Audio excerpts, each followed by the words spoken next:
It's hard to put into words the day we've just had.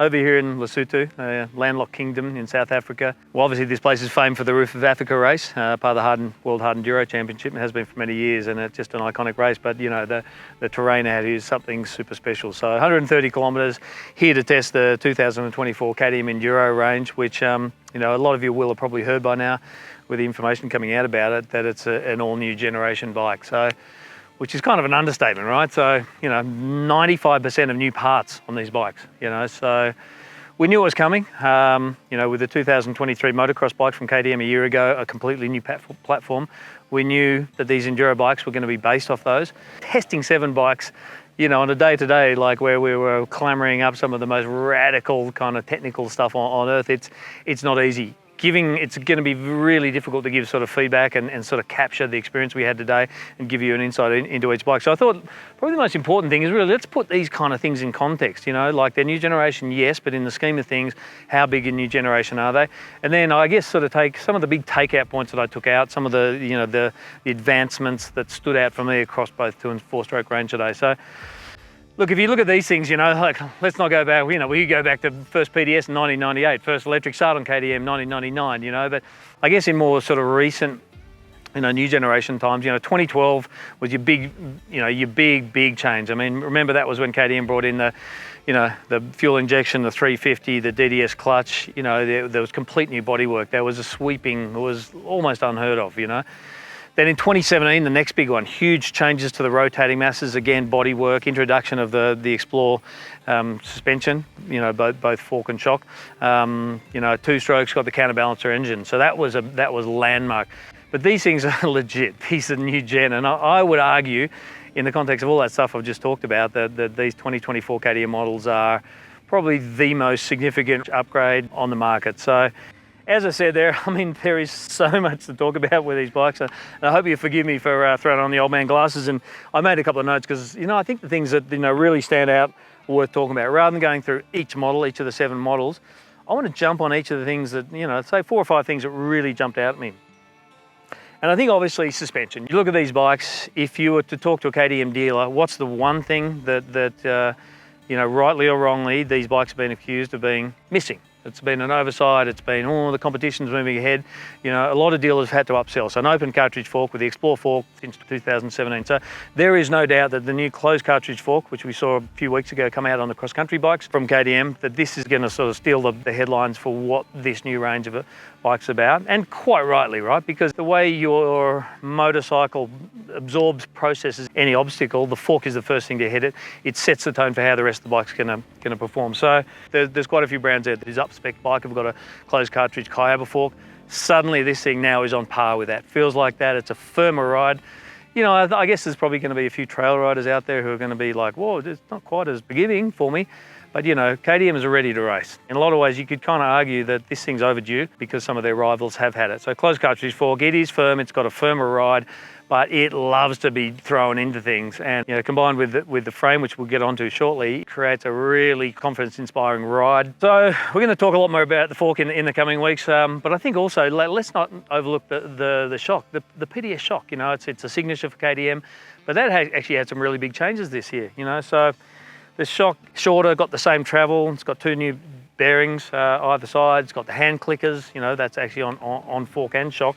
It's shaved, I think, about 380 grams off the shock, which is a lot for a shock absorber. So as much as the new closed cartridge exact WP fork steals your show, shock is a huge improvement as well. And together they give this new range, 2-stroke and 4, amazing poise. It's a very, very different feel to the bike. And as I said, those adjusters, you've got tool-free adjusters now, top and bottom of fork legs. I thought they actually might be a little bit get muddy in there, but they didn't over the course of the day. And then, you know, high and low speed adjuster on the compression, and a rebound adjuster on the shock. So really cool thing. I guess a hallmark 12 months ago of the KTM motocross models was the frame, the anti-squat frame concept. So without going into too much detail, you know, instead of the bike squatting and sitting in the arse when you accelerated, it actually, you know, pulled the wheel down the ground, created drive. So these things have done very much the same thing. They've done that via tilting the engine back 2 degrees and dropping the countershaft sprocket. But what I was most interested about these bikes was seeing how they were going to take the motocross bodywork, frame, entire package, and how they were going to adapt it to enduro applications. And in the past, you know, the way they've done that is they've had less gusseting in the frame, they've actually had thinner walls, wall thickness, etc. But really interesting this time around, it is the motocross frame. You know, for all intents and purposes, it is the motocross frame that each of these bikes run. Main frame is what I'm talking about. But the way they've adapted it to enduro is with the triple clamps, got an all new forged triple clamp, pretty sweet, with a sort of a new flex characteristic in the steering stem. They've done it with the way the shock mounts, the PDS shock mounts. Obviously, motocrossers with a linkage, but these bikes with a PDS, no linkage. So, and some of the engine mounts. So that's created the, you know, the compliance. And while we're talking frames, you know, the standardization was a big issue that with the motocrossers last year. You know, now there's 5 frames. Basically, the 150's got its own frame. Then the 250, 350 two-strokes have got their own frame, and then all 4 four-strokes have got their own frame. And with, you know, some really interesting stuff too, the way that they've actually created the engine mounts now. So instead of engine mounts being non-parallel in all other shows, so now you're not compromising the flex characteristic of the frame simply by virtue of having a capacity that has an engine mount somewhere where it sort of doesn't work that well. So talking of engines, well, okay, let's chat quickly about the 4-stroke. So the 250 has now gone to 81mm bore. I think that's 3mm bigger. It's the most over square crazy thing. I'm pretty sure it's the same configuration as a Moto3 bike. And you would think ordinarily that's a high revving motor. And they are, of course, it's a 250, but they've managed to create some amazing torque out of that. The bottom ends across the 250, 350 haven't changed a whole lot. 450's got very, very new cases.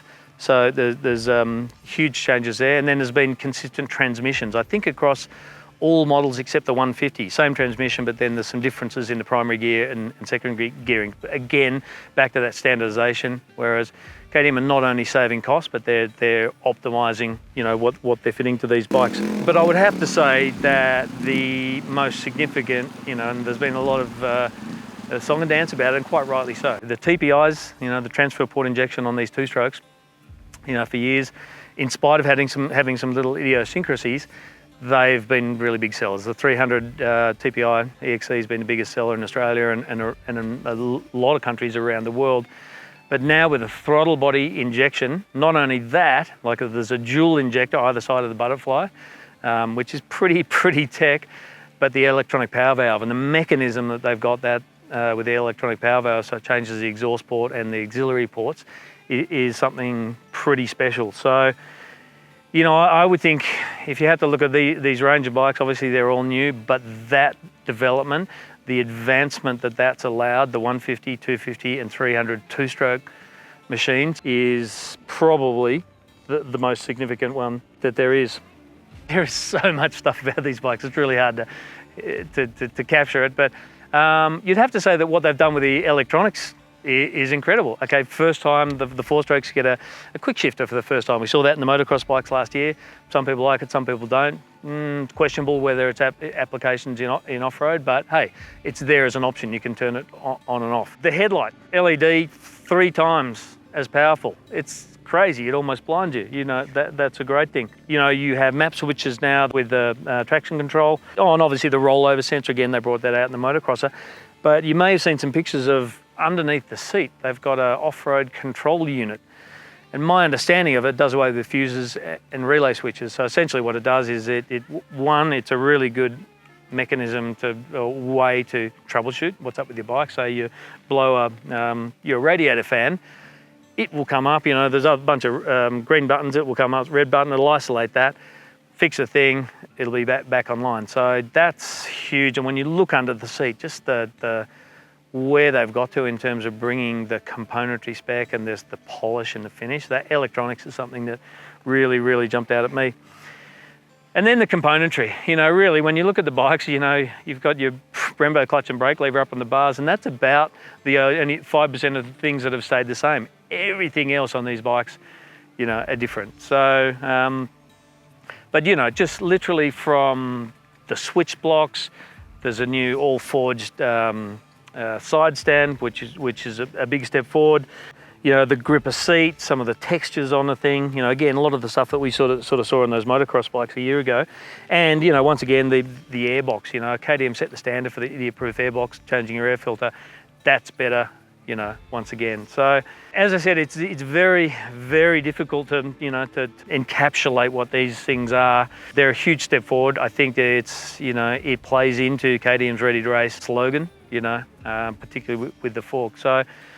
But as we've had the opportunity here at the launch, KTM's done an amazing job. They had the Lesotho, army with a helicopter flying around because we're in some very remote places out there today. So they've done a great job. And the cool thing for me about these launches is to actually meet the people that you see some bullet points in the brochure, but then to go and meet the product manager of who's built the chassis and the swing arm, to talk to the team.